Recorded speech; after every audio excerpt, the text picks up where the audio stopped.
গোটা বাংলাদেশকে, বাংলাদেশের মেধাবী সন্তানরা একটা মেসেজ দিয়েছে, এখনো সময় আছে, ইসলাম বিদ্বেষী চিন্তা চেতনা বাদ দিয়ে দাও। বিগত স্বৈরাচারের আমলে শেখ হাসিনা এবং তাদের নাতিপুতিরা ধর্মপ্রাণ মুসলমানদেরকে আঘাত করেছে, আলেমদেরকে জেলখানায় দিয়েছে, রিমান্ডে নিয়েছে, জরিমানা করেছে, দেশান্তরিত করেছে, ফাঁসির মঞ্চে মঞ্চায়িত করেছে। মোদির স্বপ্ন পূরণ করেছে, নিজের গদি মাটির নিচে চাপা দিয়ে তারা মোদির কুলে আশ্রয় গ্রহণ করতে বাধ্য হয়েছে। বাংলাদেশে রাম এবং বামদের রাজত্ব চলতে দেওয়া হবে না। যারা আলেমদেরকে দমাতে গিয়ে মৌলবাদ বলবে, জঙ্গিবাদ বলবে, রাজাকার আল-বদর আল-শামস বলবে, আমি আল্লাহর ঘর মসজিদে বসে আহ্বান জানাচ্ছি, গোটা মুসলিম উম্মাহকে ঐক্যবদ্ধ হয়ে তাদেরকেও দাদা বাবুদের কাছে পাঠিয়ে দিতে হবে। এরা ছাত্রদের, ছাত্রীদের কলিজার মধ্যে স্থান করে নিয়েছেন সহযোগিতার মাধ্যমে। সুতরাং আগামীর বিশ্ববিদ্যালয়ের ক্যাম্পাসগুলো যেন একে অপরের সহযোগিতার মধ্যে গোটা বাংলাদেশ কম্পিটিশন হয়। হল দখল, জবরদখল, টেন্ডারবাজি, মাস্তানি, খুন, ধর্ষণ বাংলাদেশের প্রত্যেকটা সেক্টর থেকে বন্ধ করে দিতে হবে।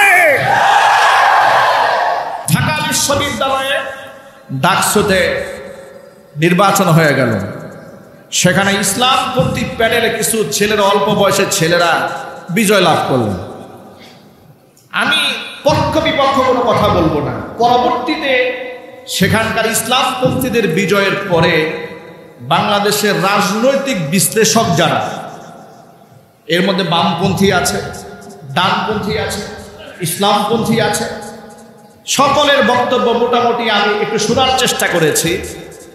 যে বিশ্ববিদ্যালয়ে হিজাব পরলে জঙ্গি তকমা দেওয়া হয়, যে বিশ্ববিদ্যালয়ে দাড়ি রাখলে উগ্রপন্থী বলে সম্বোধন করা হয়, যে বিশ্ববিদ্যালয়ে মাদ্রাসা ব্যাকগ্রাউন্ডের কোনো ছাত্র ভর্তি হতে গেলে তাকে পলিটিক্যাল সায়েন্স নিয়ে পড়তে দেওয়া হয় না, ইংরেজি সাবজেক্টে অনার্স মাস্টার্স করতে দেওয়া হয় না, ফিলোসফিতে মাস্টার্স করতে দেওয়া হয় না, ইসলামিক স্টাডিজ জোরপূর্বকভাবে দেওয়া হয়, সেই বিশ্ববিদ্যালয়ে নারায়ে তাকবীরের স্লোগান উঠলো কেন, এটা জানার দরকার আছে না নাই? একটু জোর আওয়াজে বলতে হবে, আছে না নাই? একটু খন্দায় দেখার চেষ্টা করলাম, হাতিয়ে দেখার চেষ্টা করলাম রহস্য। এই রাজনৈতিক বিশ্লেষকরা বলছেন, বিশেষ করে বেশ কিছু মেয়েদের বক্তব্য শুনলাম, যে বিশ্ববিদ্যালয়ে মেয়েরা বলছে, সবাই শুধু বলতো যে এরা নারী বিদ্বেষী, এরা নারী বিদ্বেষী, এরা মানুষের ক্ষতি করে, এরা সন্ত্রাস, এগুলো শুনতাম ছোটবেলায়, মেয়েরা বলছে, বিশ্ববিদ্যালয়ে মেয়েরা বলছে। কিন্তু বাস্তবিক এরা এত হেল্পফুল যে গত প্রচণ্ড গরমের সময় এই ছাত্রগুলো আমাদেরকে ঠান্ডা পানি খাওয়ার জন্য আমাদের হলে হলে একটা করে ফ্রিজ উপহার দিয়েছে। কথা একটু বোঝার চেষ্টা করবেন। অতুইনু আলা নওয়াইবিল হক, বিপদগ্রস্ত মানুষকে আপনি সহযোগিতা করলে রেজাল্ট কোথায় গিয়ে দাঁড়ায়, এটা একটা বাস্তব প্রমাণ তুলে দিচ্ছে আপনাদের সামনে। কেউ কষ্ট নেবেন না মনে, আত্মসমালোচনা করতে শিখেন, মানুষকে আঘাত না করে, ট্যাগ না দিয়ে নিজেদের ব্যর্থতাকে অন্যের কাজে চাপাই দেওয়ার চেষ্টা করবেন না। ভালোকে ভালো বলতে শিখুন, খারাপকে খারাপ বলতে শিখুন, কথা বলতে হবে। এখানে এরপর তারা বলছে গ্রাম থেকে অসহায় লোকদের ছেলে মেয়েদেরকে এনে ভর্তি পরীক্ষায় তারা সহযোগিতা করেছে, পাশে গিয়ে দাঁড়িয়েছে, খোঁজখবর নিয়েছে। এখন আপনি চিন্তা করেন, আপনি যখন দেখলেন যে বিশ্ববিদ্যালয় একটা শ্রেণী তারা আমাদের সুখে দুঃখে পাশে দাঁড়িয়েছে, আমার অর্থনৈতিক সমস্যা আমাকে টাকা দিয়ে সহযোগিতা করেছে, এমনকি জুলাই আগস্টের বিপ্লবে জীবনের ঝুঁকি নিয়ে তারা আমাদেরকে রক্ষা করেছে, শেখ হাসিনার মতো হাইনা থেকে, ফেরাউন থেকে জাতিকে উদ্ধার করেছে। নেতৃত্বে যে যুবকগুলো ছিল তারা যদি কাউকে আহ্বান করে, ওই যে আল্লাহ পাকের ওয়াদা, রাসূল পাক সাল্লাল্লাহু আলাইহি ওয়াসাল্লামের বাণী, আল্লাহু ফি আউনিল আবদি মা কানাল আবদু ফি আউনি আখিহি, আপনি আপনার ভাইয়ের সহযোগিতায় যতক্ষণ থাকবেন, আপনার সহযোগিতা আল্লাহ ততক্ষণ থাকবেন। এরা ছাত্রদের, ছাত্রীদের কলিজার মধ্যে স্থান করে নিয়েছেন সহযোগিতার মাধ্যমে। সুতরাং আগামীর বিশ্ববিদ্যালয়ের ক্যাম্পাস একে অপরের সহযোগিতার মধ্যে গোটা বাংলাদেশ কম্পিটিশন হয়। হল দখল, জবরদখল, টেন্ডারবাজি, মাস্তানি, খুন, ধর্ষণ বাংলাদেশের প্রত্যেকটা সেক্টর থেকে বন্ধ করে দিতে হবে। এটা হচ্ছে নবী করিম সাল্লাল্লাহু আলাইহি সাল্লামের সেই বাণীর রিফ্লেকশন। ওয়াল্লাহু ফি আউনিল আবদি মা কানাল আবদু ফি আউনি আখি। আদর্শ দিয়ে মোকাবেলা করেন, পেশি শক্তি দিয়ে নয়। পেশি শক্তি দিয়ে আবু জাহাল মুহাম্মদ সাল্লাল্লাহু আলাইহি ওয়াসাল্লামকে দমন করতে চেয়েছিল। আবু জাহালের গোষ্ঠী নির্বংশ হয়ে গিয়েছে। ইসলাম ছিল, আজও আছে, থাকবে কিয়ামত পর্যন্ত। সুতরাং নবী করিম সাল্লাল্লাহু আলাইহি ওয়াসাল্লামের আদর্শ জীবনের সকল ক্ষেত্রে বাস্তবায়িত হোক, এটা কি আমরা চাই? আরো যদি বলুন চাই। সাথে সাথে একটা মেসেজ দিতে চাই আপনাদের কাছে। বিশ্ববিদ্যালয় ক্যাম্পাসগুলোতে আমার বোনেরা, আমাদের মেয়েরা বোরকা পরে স্বাধীনভাবে বিগত স্বৈরাচারের আমলে চলতে পারে নাই। কথা ঠিক না বেঠিক? আচ্ছা, আমি কি মিথ্যা কথা বলছি নাকি অসত্য বলছি? বোরকা পরা মেয়েদেরকে জঙ্গি ট্যাগ দেওয়া হয়েছে, দাড়িওয়ালা লোকদেরকে উগ্র সংগঠন বলা হয়েছে, টাকনুর উপরে কাপড় পরলে তার পিছনে গোয়েন্দা লিয়ে দেওয়া হয়েছে, পক্ষান্তরে প্রকাশ্য দিবালোকে ট্রান্সজেন্ডার, পুরুষ থেকে নারী, নারী থেকে পুরুষ হয়ে হিজড়ার মতো ঘুরে বেরিয়েছে, তাদের স্বাধীনতা দেওয়া হয়েছে। প্রকাশ্যে গাঁজা সেবন করা হয়েছে, গান বাজনা করা হয়েছে, ফ্রি মিক্সিং করা হয়েছে। এমনকি এই ডাকসু নির্বাচনেও আমার এক বোন হিজাব পরেছে, এই অপরাধে তার মাথার মধ্যে শিং লাগিয়ে পোস্টার বানিয়ে ছাপিয়ে দিয়েছিল। যারা করেছে ওরা ভোট পেয়েছে 5টা, যার মাথায় শিং লাগিয়ে দিয়েছে সচেতন মানুষ তাকে ভোট দিয়েছে 10,000। এর মধ্যে গোটা বাংলাদেশকে, বাংলাদেশের মেধাবী সন্তানরা একটা মেসেজ দিয়েছে, এখনো সময় আছে, ইসলাম বিদ্বেষী চিন্তা চেতনা বাদ দিয়ে দাও। বিগত স্বৈরাচারের আমলে শেখ হাসিনা এবং তাদের নাতিপুতিরা ধর্মপ্রাণ মুসলমানদেরকে আঘাত করেছে, আলেমদেরকে জেলখানায় দিয়েছে, রিমান্ডে নিয়েছে, জরিমানা করেছে, দেশান্তরিত করেছে, ফাঁসির মঞ্চে মঞ্চায়িত করেছে।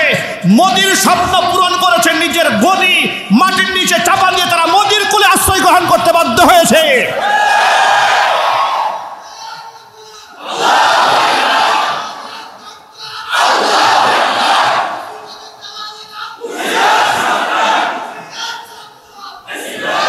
সুতরাং বাংলাদেশে রাম এবং বামদের রাজত্ব চলতে দেওয়া হবে না, ইনশাল্লাহ বলেন।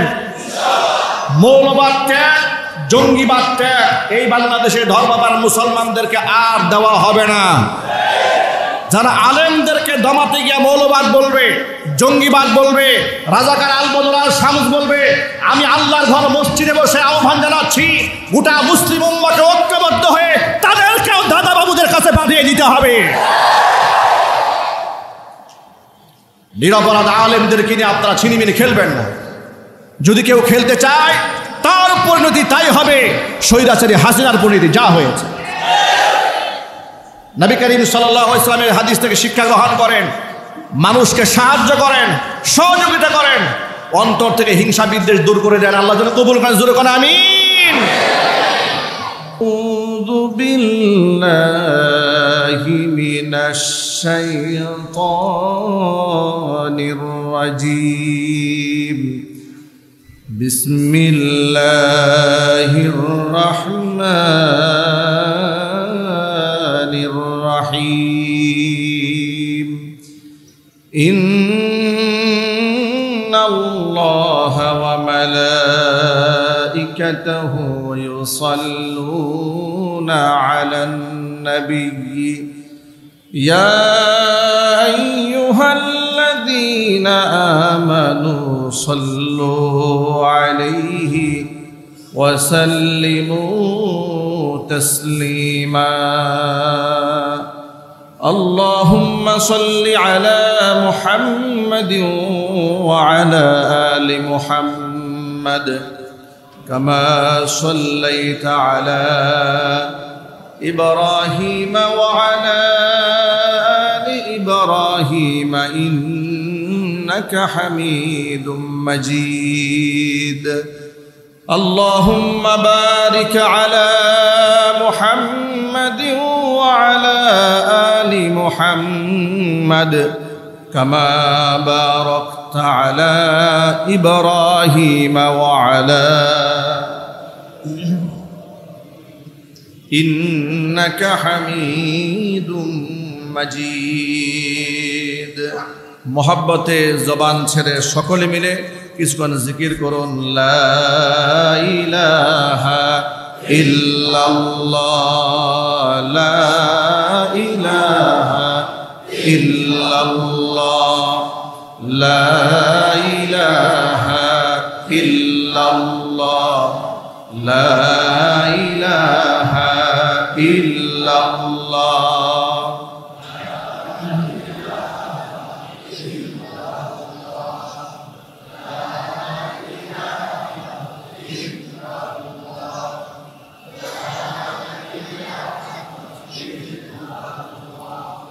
لا إله إلا الله لا إله إلا الله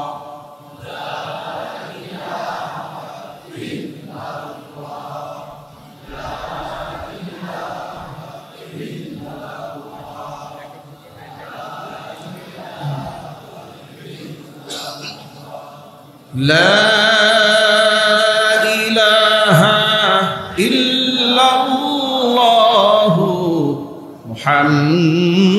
মুহাম্মাদুর রাসূলুল্লাহ সাল্লাল্লাহু আলাইহি ওয়াসাল্লাম ঐতিহ্যবাহী আমবর্ষা শাহী জামে মসজিদ কমিটি কর্তৃক আয়োজিত রবিউল আউয়াল মাসে সিরাতুন নবী সাল্লাল্লাহু আলাইহি ওয়াসাল্লাম আলোচনা অনুষ্ঠানে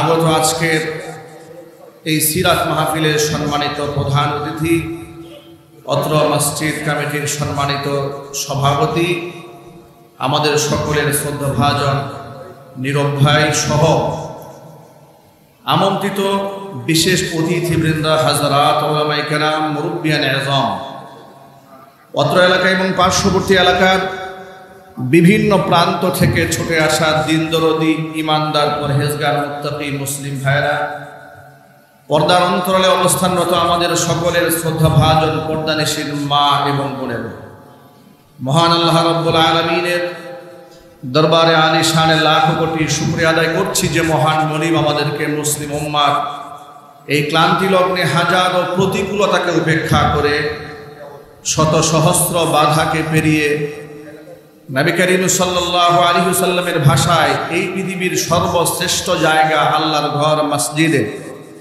ঈশ্বরের নামাজ বা জামাত আদায় করে সৃষ্টির সেরা নবিকুল শিরোমণি ইমামুল মুরসালিন রাহমাতুল লিল আলামিন খাতামুল আম্বিয়া নবিয়ুনা মুহাম্মদ রাসূলুল্লাহ সাল্লাল্লাহু আলাইহি ওয়াসাল্লামের জীবনের শীর্ষক আলোচনা অনুষ্ঠানে আমাদেরকে একত্রিত হয়ে কোরআন সুন্নাহ থেকে সিরাত থেকে আলোচনা করার সুযোগ দান করেছেন সেজন্য কি আপনারা খুশি না বেজার কম না বেশি হৃদয়ের সবটুকুন ভালোবাসা উজাড় করে শ্রদ্ধা জড়িত কণ্ঠে মহান আল্লাহ পাকের শেখানো ভাষায় শুকরিয়া আদায় করছি জবান ছেড়ে দিয়ে সকলে একযোগে বলছি আলহামদুলিল্লাহ রব্বানা লাকাল হামদ হামদান কাসীরা তাইয়িবান মুবারাকান ফীহি ইয়া রাব্বি লাকাল হামদু কামা ইয়ানবাগি লিজালালি ওয়াজহিকা ওয়া আযীমি সুলতানিকা। মহান আল্লাহ রাব্বুল আলামিন আজকের সিরাত মাহফিলকে কবুল করুন। আল্লাহর নবী সাল্লাল্লাহু আলাইহি ওয়াসাল্লামের জীবনী থেকে শিক্ষা গ্রহণ করে মৃত্যু পর্যন্ত চলার তৌফিক আল্লাহ তাআলা আমাদেরকে দান করুন। আম্বর শাহ রাহিমাহুল্লাহর কবরকে আল্লাহ বেহেশতের বাগান বানায় দেন। আম্বর শাহ শাহে জামে মসজিদকে আল্লাহ তাআলা কিয়ামত পর্যন্ত কবুল করুন। আম্বর শাহ জামিয়া ইসলামিয়া মাদ্রাসাকে আল্লাহ তাআলা কিয়ামত পর্যন্ত কবুল করুন। মসজিদ মাদ্রাসার সকল হাজাত আল্লাহ তাআলা তার গাইবে খাজানা থেকে মিটিয়ে দিন। যারা টাকা দিয়ে, শ্রম দিয়ে, অর্থ করে দিয়ে এই মসজিদ মাদ্রাসাকে আবাদ করে রেখেছেন, কিয়ামতের ময়দানে এই মসজিদ মাদ্রাসা তাদের সকলের জন্য নাজাতের জারিয়া হিসেবে আল্লাহ তাআলা কবুল করেন। খাস করে আজকের আয়োজন যারা করেছেন, শ্রম দিয়েছেন, ঘাম ঝরিয়েছেন, উপস্থিতের মাধ্যমে প্রোগ্রামকে সাফল্যমণ্ডিত করেছেন, কাল কিয়ামতের ময়দানে এই প্রোগ্রাম আল্লাহ তাআলা আমাদের সকলের নাজাতের জারিয়া হিসেবে কবুল করেন। আমরা আজকে এমন এক মহান সত্তার জীবনী নিয়ে কথা বলব, যাকে আল্লাহ তাআলা দুনিয়া এবং আখিরাতে সর্বশ্রেষ্ঠ মর্যাদার আসীন দান করেছেন। নবী করিম সাল্লাল্লাহু আলাইহি ওয়াসাল্লামকে আল্লাহ তাআলা এমন বিশেষ কিছু বৈশিষ্ট্য দান করেছিলেন যা অন্য নবীদেরকে আল্লাহ পাক দান করেন। আল্লাহ রাব্বুল আলামিন তার হাবিবকে দুনিয়া এবং আখিরাতের বাদশা বানিয়ে দিয়েছেন। 12ই রবিউল আউয়াল যখন আসে বা রবিউল আউয়াল মাস যখন আসে, ছোটবেলা থেকে বাংলাদেশের পরিবেশ আমরা দেখে এসেছি। আমরা দেখি রবিউল আউয়াল আসলে বাংলাদেশের আলেমদের মধ্যে বাদ বিতণ্ডা শুরু হয়ে যায়, আলেমদের মধ্যে বিতর্ক শুরু হয়। অবস্থা দৃষ্টে মনে হচ্ছিল যে রবিউল আউয়াল এসেছে আলেমদেরকে তর্ক করার জন্য, অথচ রবিউল আউয়াল তর্কের জন্য আসে না। রবিউল আউয়াল আসে আমাদেরকে ১৫০০ বছর আগের নবীজি সাল্লাল্লাহু আলাইহি ওয়াসাল্লামের স্মৃতিচারণ করার জন্য। ঠিক কিনা জোরে বলে? নবী করিম সাল্লাল্লাহু আলাইহি ওয়াসাল্লামের একনিষ্ঠ খাদেম সাহাবী হযরতে আনাস ইবনে মালিক রাদিয়াল্লাহু তাআলা আনহু তিনি বলেন, এই পৃথিবীতে যত দিন আমাদের উপর অতিবাহিত হয়েছে, সমস্ত দিনের মধ্যে সর্বাধিক উত্তম দিন ছিল সেই দিন ঈদ তালা আলাইনা রাসূলুল্লাহ সাল্লাল্লাহু আলাইহি ওয়াসাল্লাম, যেদিন নবী করিম সাল্লাল্লাহু আলাইহি ওয়াসাল্লাম মক্কা থেকে হিজরত করে আমাদের মদিনায় এলেন। ঠিক ওই দিন আমার কাছে এত আলোকিত মনে হয়েছে, আহসান ওয়া আদওয়া, গোটা জীবদ্দশা এর চেয়ে আলোকিত দিন আমার কাছে আর কখনো মনে হয়নি। আবার আমার জীবদ্দশায় সবচেয়ে কঠিনতম দিন, অন্ধকারতম দিন, সেই দিনটা মনে হয়েছে যেদিন নবী করিম সাল্লাল্লাহু আলাইহি ওয়াসাল্লামের ওয়াফাত সংঘটিত হয়েছে। সুতরাং রাসূলের আগমনে মুসলিম উম্মাহ একদিক থেকে আনন্দিত হবে, অন্য দিক থেকে রাসূলের ইন্তেকালে শোকাহত হবে। দুঃখজনক বাস্তবতা, বাংলাদেশ প্রেক্ষাপটে অবস্থা এমন দাঁড়িয়েছে উপমহাদেশে, নবী করিম সাল্লাল্লাহু আলাইহি ওয়াসাল্লাম রবিউল আউয়ালে আগমন করেছেন। সেই আনন্দে উদ্বেলিত হয়ে বেসরা কাজ, শরীয়ত গ্রহণ করে না এমন অসংখ্য কাজের সাথে মুসলিম উম্মাহ জেনে কিংবা না জেনে জড়িয়ে যাচ্ছে। এই মাসটা যেমন একদিক থেকে মুসলিম উম্মার কাছে আনন্দের মাস, আরেক দিক থেকে মুসলিম উম্মার কাছে বেদনার মাস। আপনি বলবেন বেদনা মাস কেন? সিরাতের কিতাবগুলো আপনি খুলে দেখবেন, রাসূলের জন্ম রবিউল আউয়ালে হয়েছে এই ব্যাপারে অনেকগুলো মতবাদ রয়েছে। কেউ বলেছেন সিরাতে ইবনে হিশাম সহ অসংখ্য কিতাবের মধ্যে এসেছে 12ই রবিউল আউয়ালে রাসূল পাক সাল্লাল্লাহু আলাইহি ওয়াসাল্লামের জন্ম হয়েছে এটা সুনিশ্চিত নয়। মুআররিখিন ঐতিহাসিক কেউ কেউ বলেছেন এটা হয়েছে 17 রবিউল আউয়াল, কেউ কেউ বলেছেন 20 রবিউল আউয়াল, কেউ কেউ বলেছেন 9 রবিউল আউয়াল। কিন্তু আল্লাহ নবী সাল্লাল্লাহু আলাইহি ওয়াসাল্লাম 12 রবিউল আউয়াল যে ইন্তেকাল করেছেন এই ব্যাপারে ঐতিহাসিকদের মধ্যে কোনো ইখতিলাফ নেই। আমরা সেই বিতর্কে যাব না যে কত রবিউল আউয়ালে জন্ম গ্রহণ করলেন, কত রবিউল আউয়ালে ইন্তেকাল করলেন। আমাদের মূল প্রতিপাদ্য বিষয় হচ্ছে নবী করিম সাল্লাল্লাহু আলাইহি ওয়াসাল্লাম জন্মগ্রহণ করেছেন, এটা আমাদের জন্য আনন্দের। বিদায় হয়েছেন, এটা আমাদের জন্য অত্যন্ত দুঃখের এবং কষ্টের। সাহাবায়ে কেরাম রাসূল ইন্তেকালে এত বেশি শোকাহত হয়েছিলেন, এত বেশি কষ্ট পেয়েছিলেন। সিরাতের কিতাবের মধ্যে পাওয়া যায় যায়েদ বিন আব্দে রাব্বিহি একটানা 7 দিন পর্যন্ত নবীজি সাল্লাল্লাহু আলাইহি ওয়াসাল্লামের খেদমতে ছিলেন। ইন্তেকালের একদিন আগে তিনি বাড়ি গিয়েছিলেন। বাড়ির মানুষগুলো না খেয়ে আসে, সকালবেলা খেজুর পাড়ার জন্য গাছে উঠেছিলেন। পাকা খেজুরগুলো পাড়ছেন, সন্তানদেরকে আহার যোগাবেন। এমন সময় পিছন দিক থেকে একজন ডাক দিয়ে বলে, যায়েদ, খেজুর পাড়তেছ গাছ থেকে, আর ওই দিক থেকে নবিয়ুনা মুহাম্মদ রাসূলুল্লাহ সাল্লাল্লাহু আলাইহি ওয়াসাল্লাম আমাদেরকে এতিম বানিয়ে দুনিয়ার মায়া ত্যাগ করে বিদায় হয়েছে। যায়েদ বিন আব্দে রাব্বিহি খেজুর গাছের উপর থেকে এই সংবাদ শোনার পরে ধীরে ধীরে খেজুর গাছ থেকে নামবেন, এতটুকু সবর তার হয় নাই। গাছ থেকে লাফ দিয়ে নিচে পড়লেন।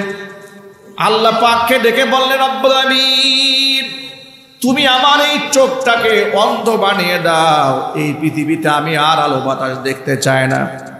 যেই চোখ দিয়ে আমি আমার নবীজিকে আর কোনোদিন দেখতে পারবো না, ওই চোখ দিয়া পৃথিবীর আলো বাতাস আমি আর দেখতে চাই না। তিনি আল্লাহর কাছে দোয়া করেছিলেন। এইভাবে সাহাবায়ে কেরাম শোকাহত হয়েছিলেন।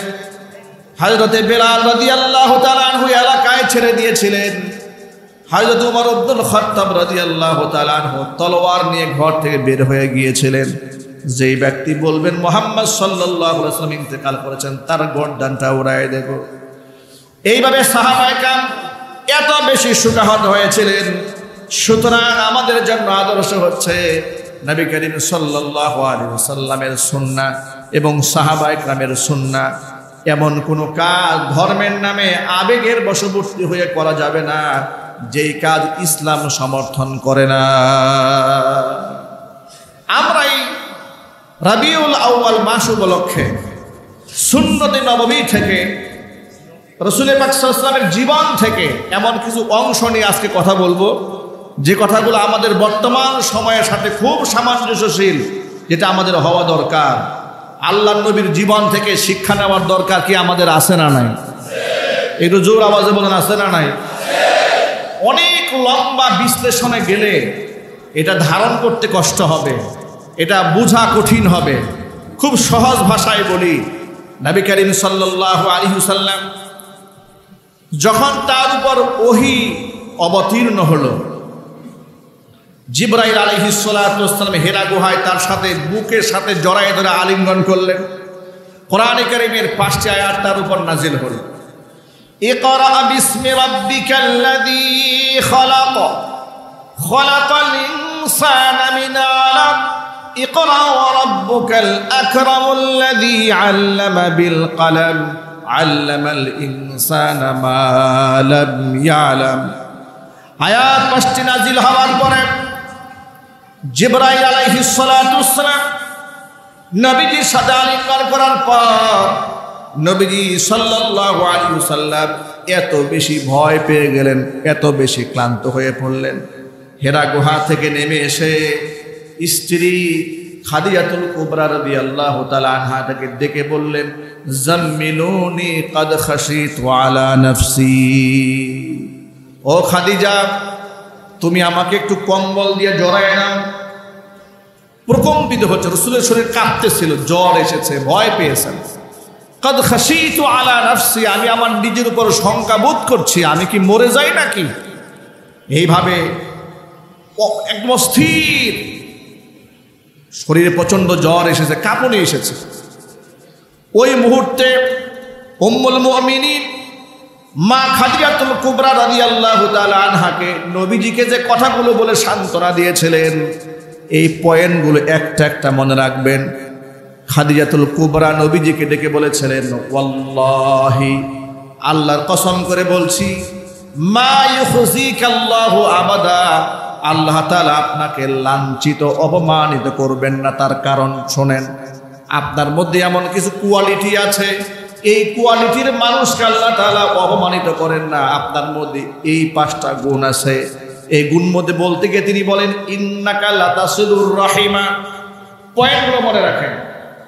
খাদিজাতুল কুবরা রাদিয়াল্লাহু তাআলা আনহা তার স্বামীকে সান্ত্বনা দিচ্ছেন 5টা পয়েন্ট বলে, যে আপনি ভয় পাচ্ছেন কেন, আপনি প্রকম্পিত হচ্ছেন কেন, আপনি অস্থির হচ্ছেন কেন, নিজের উপর শঙ্কা পেশ করছেন কেন, আপনার মধ্যে এই গুণগুলো আছে। কি গুণ? শোনেন, ইন্নাকা লাতাসিলুর রাহিমা, আপনি তো আত্মীয়তার সম্পর্ক জড়িয়ে রাখেন। ওয়া তাহমিলুল কাল্লা, একেবারে অসহায় ব্যক্তির দায়িত্ব আপনি গ্রহণ করেন। ওয়া তাকসিবুল মাদুমা, অসহায় মানুষকে আপনি সাহায্য করেন। ওয়া তাকরিদ দাইফা, আপনি মেহমানদেরকে সম্মান করেন, তাদের আপ্যায়ন করেন। 5 নাম্বার, ওয়া তুইনু আলা নাওয়াইবিল হাক্কি, বিপদগ্রস্ত মানুষদেরকে আপনি সাহায্য করেন, সত্যের কাজে আপনি মানুষকে সাহায্য করেন। এত ভালো ভালো গুণ যার মধ্যে আছে, মহান আল্লাহ রাব্বুল আমিন তাকে লাঞ্ছিত করতে পারেন না। সুবহানাল্লাহ বলেন। নবীজির জীবন থেকে এই শিক্ষা আমাদের গ্রহণ করতে হবে, আত্মীয়তার সম্পর্ক ছিন্ন করা যাবে না। লা ইয়াদখুলুল জান্নাতা কাতিউর রাহিম, আত্মীয়তার সম্পর্ক যারা ছিন্ন করে তারা জান্নাতে প্রবেশ করবে না। আজকে এই বর্তমান ডিজিটাল বাংলাদেশে একটু লক্ষ্য করে দেখেন তো, আমার তো 90-এর দশকের কথা মনে আছে। 90-এর দশক ছিল আমাদের শিশুকাল এবং শৈশবকাল। মোবাইল ফোন ছিল না, ইলেকট্রিসিটি অ্যাভেলেবল ছিল না, কিন্তু ওই সময়েও আত্মীয় স্বজনের খোঁজ নিত মানুষেরা চিঠি লিখে। এই চিঠি 1 সপ্তাহ সময় লাগতো যেতে, আবার 1 সপ্তাহ সময় লাগতো রিটার্ন আসতে। এরপরেও আত্মীয়দের সাথে সম্পর্ক একটা মধুর সম্পর্ক ছিল। কথা বলেন ঠিক কিনা, জোরে বলেন। আর বর্তমান সময়ে 1 সেকেন্ডে আপনি আমেরিকায় কল ঢুকাই দেবেন। 1 মুহূর্তে পৃথিবীর সমস্ত আত্মীয় স্বজনের খবর নেওয়ার মতো সুযোগ আছে, থাকার পরেও এই স্বার্থপরতার দুনিয়াতে আমাদের আচরণ এত নষ্ট হয়েছে যে একেবারে পাশের ঘর ভাইয়ের, পাশের ঘর আরেক ভাইয়ের, মাসের পর মাস হয়েছে একজন আরেকজনের সাথে কথাও বলে না। কথা ঠিক না ব্যাঠিক যদি বলেন। এই জন্য জনৈক ব্যক্তি বলেছেন, রক্তের বন্ধনের চেয়ে বর্তমানে স্বার্থের বন্ধন বেশি মজবুত। স্বার্থ আছে যেখানে মানুষ আছে সেখানে, স্বার্থ নাই যেখানে মানুষ নাই সেখানে। নবী করিম সাল্লাল্লাহু আলাইহি ওয়াসাল্লামের জীবনে একটি বিরাট শিক্ষা হচ্ছে আত্মীয়তার সম্পর্ক যেন আমরা বজায় রাখি। পারবো তো ইনশাআল্লাহ? জুড়ে বলুন ইনশাআল্লাহ। 1 নাম্বার পয়েন্ট। 2 নাম্বার, ওয়া তাহমিলুল কাল্লা, বোঝা বহন। শাব্দিক অর্থ হচ্ছে যারা বোঝা বহন করতে অক্ষম ব্যক্তির বোঝা আপনি বহন করেন। এর মানে হচ্ছে একেবারে হত দরিদ্র মানুষের জিম্মাদারি আপনি গ্রহণ করেন। আমরা ছোটবেলাতেও দেখেছি লোকেরা একে অপরের প্রতি এমনটা সহনশীল ছিল, হেল্পফুল ছিল। এক রিক্সা চালক রিক্সা নিয়ে যাচ্ছে, ঠেলা গাড়িওয়ালা ঠেলা গাড়ি নিয়ে যাচ্ছে, কিংবা ক্ষেত খামারে বোঝা কেটেছে মাথার মধ্যে উঠাতে পারছে না, আরেকজন দৌড়ে এসে সহযোগিতা করত। রিক্সাওয়ালা রিক্সা টানতে পারছে না, 2-3 জনে মিলে ধাক্কায় এটাকে সহযোগিতা করত। আর বর্তমান জমানার অবস্থা এমন হয়েছে, রিক্সাওয়ালা রিক্সার সিটে বসেছে, রিক্সার মধ্যে মোটা মোটা 3 জন গিয়ে বসছে। বেচারা রিক্সাওয়ালার জীবন বের হয়ে যাচ্ছে রিক্সা টানতে, কিংবা উঁচু জায়গায় উঠছে, এই ক্ষেত্রে রিক্সাওয়ালার জীবন বের হয়ে যাচ্ছে। একজন রিক্সা থেকে নেমে একটু ধাক্কা দেবেন, এটা তার কাছে প্রেস্টিজ ইস্যু হয়ে দাঁড়ায় যে আমি যদি রিক্সা থেকে নামি আমার কি ইজ্জত থাকবে? কথা ঠিক নেবে ঠিক জুড়ে বলেন। বিশাল বাজার করেছে, বাজারের বোঝা হয়ে গেছে অনেক বড়। এখন সেই বোঝা নিজের হাতে বহন করবে, একটা ইজ্জত আছে না নিজের, অহংবোধ কাজ করে। অন্যের সহযোগিতা করবে দূরের কথা, নিজে যে পড়ে আছে সেই নিজের রিক্সাওয়ালাকেও এতটুকু সহযোগিতা করতে সে রাজি নয়।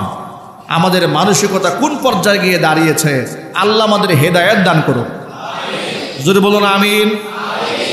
তাহমিলুল কাল্লা, হে রাসূল, নবী করিম সাল্লাল্লাহু আলাইহি সাল্লামকে তার স্ত্রী খাদিজা বলছেন, আপনি তো অসহায় মানুষকে এইভাবে সাহায্য করেন। তাকরিদ দাইফা, আপনি মেহমানদারি করেন, মেহমানদেরকে সম্মান করেন। আমাদের বিশেষ করে শহর অঞ্চলে যারা বসবাস করে, বাড়িতে মেহমান আসলে সাময়িক সময়ের জন্য কিছু লোকেরা খুশি হন, বেশিরভাগ লোকেরা নারাজ হয়ে যায়। কথা ঠিক নেবে ঠিক। অজস্র টাকার মালিক মেহমানদেরকে খেতে দিতে চায় না। তাকরিদ দাইফ, হে নবী সাল্লাল্লাহু আলাইহি ওয়াসাল্লাম, আপনি মানুষদেরকে, আত্মীয়দেরকে মেহমানদারি করেন। আত্মীয় স্বজনকে যদি আপনি মেহমানদারি করেন, শুধু আত্মীয় স্বজন নয়, যে কোনো মেহমানকে যদি আপনি সম্মান করেন, কত বড় মর্যাদার কারণ হয়ে দাঁড়াবে লক্ষ্য করেন। আল্লাহর নবী সাল্লাল্লাহু আলাইহি ওয়াসাল্লাম বলেছেন, মান কানা ইউমিনু বিল্লাহি ওয়াল ইয়াউমিল আখির ফালইউকরিম দাইফা, যেই ব্যক্তি আল্লাহর উপর ঈমান আনে, পরকালের উপর ঈমান আনে, সেই যেন মেহমানদেরকে সম্মান করে। জোরে জোরে বলেন সুবহানাল্লাহ। একদিন নবীজি সাল্লাল্লাহু আলাইহি ওয়াসাল্লাম মসজিদে নববীতে আছেন, এমন সময় বহিরাগত একটা লোক এসেছে তার কাছ থেকে সহযোগিতা পাওয়ার জন্য। আল্লাহর নবী প্রথমত নিজের ঘরে আগে নক দিলেন, মা আয়েশার ঘরে নক দেওয়ার পরে জিজ্ঞেস করলেন, আয়েশার ঘরের মধ্যে কোনো খাবার আছে মেহমানকে দেওয়ার মতো? আয়েশা রাদিয়াল্লাহু তাআলা আনহা বলছেন, নবীজি ঘরের মধ্যে পানি ছাড়া কোনো খাবার নাই। হাফসা রাদিয়াল্লাহু তাআলা আনহার ঘরে গেলেন, জিজ্ঞেস করলেন ঘরের মধ্যে খাবার আছে নাকি? মা হাফসা বলেন, পানি ছাড়া কোনো খাবার নাই। নবীজি সাল্লাল্লাহু আলাইহি ওয়াসাল্লাম নিজের ঘর থেকে মাহরুম হয়ে এলেন। এবার মসজিদে নববীর মজলিসে বসে উপস্থিত সাহাবীদের সামনে বলেন, ও সাহাবীরা, রাতের বেলায় এই মেহমানকে যেই ব্যক্তি আপ্যায়ন করবে, মেহমানদারি করবে, স্বয়ং আল্লাহ রাব্বুল আলামিন তার উপর রহমত নাজিল করবে। এই কথা শোনার পরে পিছন দিক থেকে দরিদ্র অসহায় এক আনসারী সাহাবী হাত তুলে বললেন, ইয়া রাসূলুল্লাহ, মেহমানটাকে আপনি আমার সাথে বাড়ি পাঠিয়ে দেন। নবীজি সাল্লাল্লাহু আলাইহি সাল্লাম ওই আনসারী সাহাবীর সাথে মেহমানটাকে তার বাড়িতে পাঠিয়ে দিলেন। মজার ব্যাপার হলো, আশ্চর্যের ব্যাপার হলো, যেই সাহাবী আরেকজনকে মেহমানদারি করার দায়িত্ব গ্রহণ করেছেন, নিজের ঘরে খাবার আছে কিনা সেই খবরটা তার কাছে ছিল না। মেহমানকে ঘরের মধ্যে নিয়ে যাওয়ার পরে ঘরের বিবিকে এক প্রান্তে ডেকে নিয়ে জিজ্ঞেস করেন, বিবিরা, মেহমান তো নিয়ে এলাম, মেহমানকে খাওয়ার মতো কোনো কিছু আছে নাকি? বিবি জবাব দেয়, বলে, শিশু খাদ্য ছাড়া ঘরের মধ্যে তেমন কোনো খাবার নাই। এবার আনসারী সাহাবী তিনি বললেন, ওই শিশু খাদ্যটা মেহমানের জন্য প্রস্তুত করে দাও। তার কারণ নবীজি বলেছেন, মেহমানকে রাতের বেলায় খাবার দিলে, মেহমানদারি করলে স্বয়ং আল্লাহ পাক আমাদের উপর রহমত নাজিল করবে। নিজেরা সারা রাত না খেয়ে থাকলেন, একটা কৌশল অবলম্বন করে বললেন যে মেহমানের সাথে মেজবানের অংশগ্রহণ করা সুন্নাহ। তুমি এক কাজ করবে, যখন আমি মেহমানের সাথে খেতে বসবো, সুকৌশলে ঘরের বাতিটা বন্ধ করে দেবে, আর একটা খালি প্লেট তুমি আমার সামনে দেবে। আমি একটু নাড়াচাড়া করব, যাতে করে আমার মেহমান বুঝতে পারে আমিও তার সাথে খাদ্যে সামিল হয়েছি। আল্লাহু আকবার বলেন।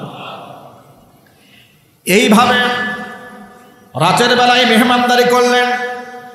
সকালবেলা ফজরের নামাজ জামাতের সাথে আদায় করলেন। নামাজ শেষ করে নবী করিম সাল্লাল্লাহু আলাইহি ওয়াসাল্লাম আনসারী সাহাবীর দিকে তাকিয়ে মুস্কি হাসলেন, তাকে ডাকলেন, ডেকে বললেন, সাহাবীরে, গত রজনীতে তুমি তোমার স্ত্রী মেহমানের সাথে যে আচরণটা করেছ, স্বয়ং আল্লাহ তাআলা জিবরাইল পাঠিয়ে দিয়ে সব আমাকে জানিয়ে দিয়েছে। মুফাসসিরিন কিরামরা লিখেছেন, কোরআন মাজিদ আয়াত নাযিল হয়েছিল, ওয়া ইউথিরুনা আলা আনফুসিহিম ওয়ালাউ কানা বিহিম খাসাসা। নিজেদের মধ্যে ক্ষুধা দারিদ্রতা থাকার পরেও নিজেদের উপর যারা অন্যকে প্রাধান্য দিয়েছেন তারাই হচ্ছে সাহাবায়ে কেরাম। সাহাবায়ে কেরাম নিজেরা না খেয়ে মেহমানদের সম্মান দিয়েছে। নবীজি সাল্লাল্লাহু আলাইহি ওয়াসাল্লামের জীবনের একটা পরম শিক্ষা হচ্ছে মেহমানদেরকে সম্মান দেওয়া। আল্লাহ যেন তৌফিক দেয়, জোরে কোন আমিন। হাদিস শরীফে এসেছে মেহমান আল্লাহ রহমত নিয়ে ঘরের মধ্যে প্রবেশ করে। আল্লাহু আকবার বলেন। আল্লাহ রহমত নিয়ে মেহমান প্রবেশ করে, সুতরাং মেহমান দেখলে ভুরু কুঞ্চিত করা যাবে না, বলেন ইনশাআল্লাহ। এরপরে মা খাদিজাতুল কুবরা নবী করিম সাল্লাল্লাহু আলাইহি ওয়াসাল্লামকে সান্ত্বনা দিয়েছিলেন, ওয়াতুইনু আলা নাওয়াইবিল হাক্কি, আপনি বিপদগ্রস্ত মানুষদেরকে সাহায্য করেন। মানুষদেরকে সহযোগিতা করা এটা যে কত বড় ইবাদত। আমরা তো শুধুমাত্র নামাজ পড়া, রোজা রাখা, হজ করা, যাকাত দেওয়া এটাকে ইবাদত মনে করি, অথচ আল্লাহর নবী বলেন ওয়াল্লাহু ফি আউনিল আবদি মা কানাল আবদু ফি আউনি আখিহি। একজন বান্দা তার ভাইয়ের সহযোগিতা যতক্ষণ করে আল্লাহ পাক ওই বান্দাকে ততক্ষণ সহযোগিতা করতেই থাকে। আপনি আমি যতক্ষণ একজন মুসলমানের সহযোগিতা করব, আমার সাহায্যকারী কে হবেন জোরে বলেন, একটু জোরে বলেন। আমি যদি আমার ভাইয়ের সাহায্যকারী হই, স্বয়ং আল্লাহ পাক আমার সাহায্যকারী হবেন। আর মানুষকে সহযোগিতা করলে এটার প্রভাব কত বিস্তর হয় তার ছোট্ট একটা প্রমাণ আপনাদের সামনে আমি তুলে ধরছি। ঢাকা বিশ্ববিদ্যালয়ে ডাকসুতে নির্বাচন হয়ে গেল।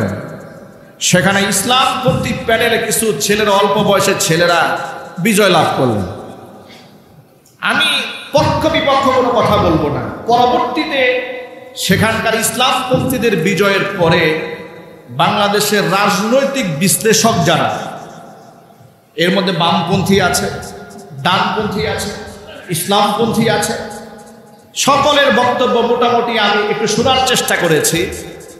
যে বিশ্ববিদ্যালয়ে হিজাব পরলে জঙ্গি তকমা দেওয়া হয়, যে বিশ্ববিদ্যালয়ে দাড়ি রাখলে উগ্রপন্থী বলে সম্বোধন করা হয়, যে বিশ্ববিদ্যালয়ে মাদ্রাসা ব্যাকগ্রাউন্ডের কোনো ছাত্র ভর্তি হতে গেলে তাকে পলিটিক্যাল সায়েন্স নিয়ে পড়তে দেওয়া হয় না, ইংরেজি সাবজেক্টে অনার্স মাস্টার্স করতে দেওয়া হয় না, ফিলোসফিতে মাস্টার্স করতে দেওয়া হয় না, ইসলামিক স্টাডিজ জোরপূর্বকভাবে দেওয়া হয়, সেই বিশ্ববিদ্যালয়ে নারায়ে তাকবীরের স্লোগান উঠলো কেন, এটা জানার দরকার আছে না নাই?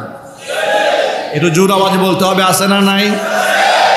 একটু খতায় দেখার চেষ্টা করলাম, হাতিয়ে দেখার চেষ্টা করলাম, রহস্য। এই রাজনৈতিক বিশ্লেষকরা বলছেন, বিশেষ করে বেশ কিছু মেয়েদের বক্তব্য শুনলাম, যে বিশ্ববিদ্যালয়ে মেয়েরা বলছে, সবাই শুধু বলতো যে এরা নারী বিদ্বেষী, এরা নারী বিদ্বেষী, এরা মানুষের ক্ষতি করে, এরা সন্ত্রাস, এগুলো শুনতাম ছোটবেলায়, মেয়েরা বলছে, বিশ্ববিদ্যালয়ে মেয়েরা বলছে। কিন্তু বাস্তবিক এরা এত হেল্পফুল যে গত প্রচণ্ড গরমের সময় এই ছাত্রগুলো আমাদেরকে ঠান্ডা পানি খাওয়ার জন্য আমাদের হলে হলে একটা করে ফ্রিজ উপহার দিয়েছে। কথা একটু বোঝার চেষ্টা করবেন। ওয়াতুইনু আলা নাওয়াইবিল হক, বিপদগ্রস্ত মানুষকে আপনি সহযোগিতা করলে রেজাল্ট কোথায় গিয়ে দাঁড়ায়, এটা একটা বাস্তব প্রমাণ তুলে দিচ্ছে আপনাদের সামনে। কেউ কষ্ট নেবেন না মনে, আত্মসমালোচনা করতে শিখেন, মানুষকে আঘাত না করে, ত্যাগ না দিয়ে নিজেদের ব্যর্থতাকে অন্যের কাজে চাপাই দেওয়ার চেষ্টা করবেন না। ভালোকে ভালো বলতে শিখুন, খারাপকে খারাপ বলতে শিখুন, কথা বলতে হবে। এখানে এরপর তারা বলছে গ্রাম থেকে অসহায় লোকদের ছেলে মেয়েদেরকে এনে ভর্তি পরীক্ষায় তারা সহযোগিতা করেছে, পাশে গিয়ে দাঁড়িয়েছে, খোঁজখবর নিয়েছে। এখন আপনি চিন্তা করেন, আপনি যখন দেখলেন যে বিশ্ববিদ্যালয়ে একটা শ্রেণী তারা আমাদের সুখে দুঃখে পাশে দাঁড়িয়েছে, আমার অর্থনৈতিক সমস্যা আমাকে টাকা দিয়ে সহযোগিতা করেছে, এমনকি জুলাই আগস্টের বিপ্লবে জীবনের ঝুঁকি নিয়ে তারা আমাদেরকে রক্ষা করেছে, শেখ হাসিনার মতো হাইনা থেকে, ফেরাউন থেকে জাতিকে উদ্ধার করেছেন। নেতৃত্বে যে যুবকগুলো ছিল তারা যদি কাউকে আহ্বান করে, ওই যে আল্লাহ পাকের ওয়াদা, রাসূল পাক সাল্লাল্লাহু আলাইহি ওয়াসাল্লামের বাণী, আল্লাহু ফি আউনিল আবদি মা কানাল আবদু ফি আউনি আখিহি, আপনি আপনার ভাইয়ের সহযোগিতায় যতক্ষণ থাকবেন, আপনার সহযোগিতা আল্লাহ ততক্ষণ থাকবেন। এরা ছাত্রদের, ছাত্রীদের কলিজার মধ্যে স্থান করে নিয়েছেন সহযোগিতার মাধ্যমে। সুতরাং আগামীর বিশ্ববিদ্যালয়ের ক্যাম্পাসগুলো যেন একে অপরের সহযোগিতার মধ্যে গোটা বাংলাদেশ কম্পিটিশন হয়। হল দখল, জবরদখল, টেন্ডারবাজি, মাস্তানি, খুন, ধর্ষণ বাংলাদেশের প্রত্যেকটা সেক্টর থেকে বন্ধ করে দিতে হবে। এটা হচ্ছে নবী করিম সাল্লাল্লাহু আলাইহি ওয়াসাল্লামের সেই বাণীর রিফ্লেকশন। ওয়াল্লাহু ফি আউনিল আবদি মা কানাল আবদু ফি আউনি আখি। আদর্শ দিয়ে মোকাবেলা করেন, পেশি শক্তি দিয়ে নয়। পেশি শক্তি দিয়ে আবু জাহাল মুহাম্মদ সাল্লাল্লাহু আলাইহি ওয়াসাল্লামকে দমন করতে চেয়েছিল। আবু জাহালের গোষ্ঠী নির্বংশ হয়ে গিয়েছে। ইসলাম ছিল, আজও আছে, থাকবে কিয়ামত পর্যন্ত। সুতরাং নবী করিম সাল্লাল্লাহু আলাইহি ওয়াসাল্লামের আদর্শ জীবনের সকল ক্ষেত্রে বাস্তবায়িত হোক, এটা কি আমরা চাই? আরো জোরে বলুন চাই। সাথে সাথে একটা মেসেজ দিতে চাই আপনাদের কাছে। বিশ্ববিদ্যালয়ের ক্যাম্পাসগুলোতে আমার বোনেরা, আমাদের মেয়েরা বুরকা পরে স্বাধীনভাবে বিগত স্বৈরাচারের আমলে চলতে পারে নাই। কথা ঠিক না বেঠিক? আচ্ছা, আমি কি মিথ্যা কথা বলছি নাকি অসত্য বলছি?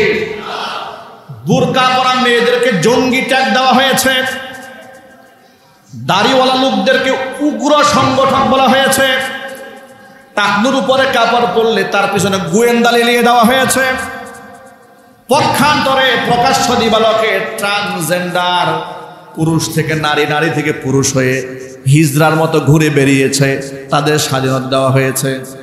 প্রকাশ্যে গাঁজা সেবন করা হয়েছে, গান বাজনা করা হয়েছে, ফ্রি মিক্সিং করা হয়েছে।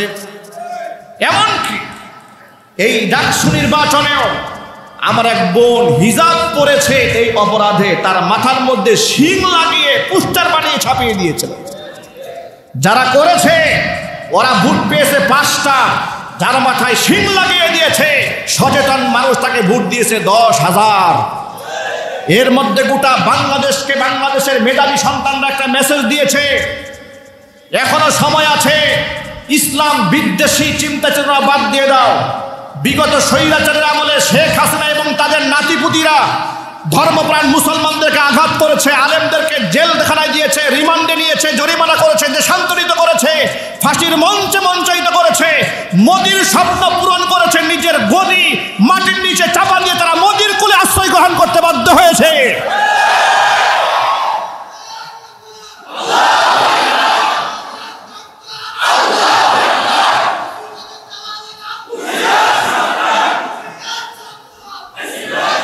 সুতরাং বাংলাদেশে রাম এবং বামদের রাজত্ব চলতে দেওয়া হবে না, ইনশাল্লাহ বলেন। মৌলবাদ ত্যাগ, জঙ্গিবাদ ত্যাগ, এই বাংলাদেশে ধর্মপ্রাণ মুসলমানদেরকে আর দেওয়া হবে না। যারা আলেমদেরকে দমাতে গিয়ে মৌলবাদ বলবে, জঙ্গিবাদ বলবে, রাজাকার আল-বদর আল-শামস বলবে, আমি আল্লাহর ঘর মসজিদে বসে আহ্বান জানাচ্ছি গোটা মুসলিম উম্মাহকে ঐক্যবদ্ধ হয়ে তাদেরকেও দাদা বাবুদের কাছে পাঠিয়ে দিতে হবে। নিরপরাধ আলেমদেরকে নিয়ে আপনারা ছিনিমিনি খেলবেন না। যদি কেউ খেলতে চায় তার পরিণতি তাই হবে স্বৈরাচারী হাসিনার পরিণতি যা হয়েছে। নবী করিম সাল্লাল্লাহু আলাইহি ওয়াসাল্লামের হাদিস থেকে শিক্ষা গ্রহণ করেন, মানুষকে সাহায্য করেন, সহযোগিতা করেন, অন্তর থেকে হিংসা বিদ্বেষ দূর করে দেন। আল্লাহ যেন কবুল করেন, জোরে করেন আমিন।